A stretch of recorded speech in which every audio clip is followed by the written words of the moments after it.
It was just the opening of the consent decree, which was a law established to make sure that hotels were hiring African Americans in all capacities, whether it be not just in the service sector, but also in the gaming sector and also in management, in mid-management, upper management levels. And I just happened to be applying for a public relations post. I went to the Summa Corporation and wrote my resume specifically for a public relations post and received a call the next day asking me to come in for an interview at the Desert Inn.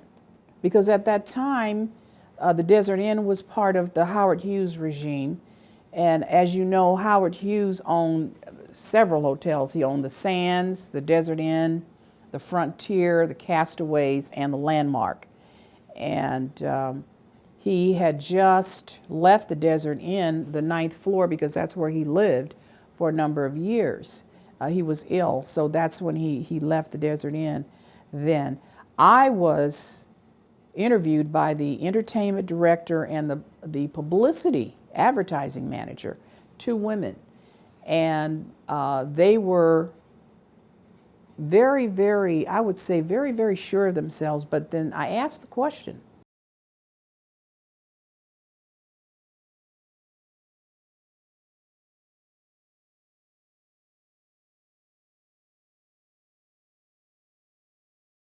They had hired an African American person, two or three before, to work in various administrative positions, but not in that capacity.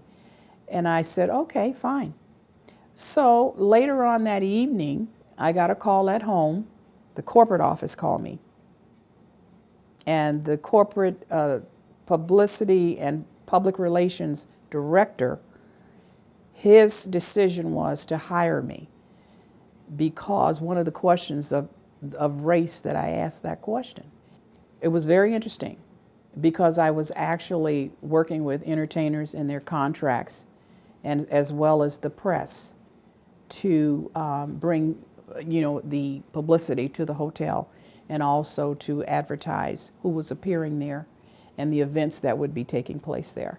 I was there from 1975 to 1978, and at the end of the construction phase, when they built this $81 million building, I could go home and think about another job because that was my tenure to work there during that phase. And I worked for people like Burton Cohen, who was president and very renowned executive of several hotels here in Las Vegas, and worked with Don Spear and Jim Wetton. It was just a great group of people, and I learned so much from them.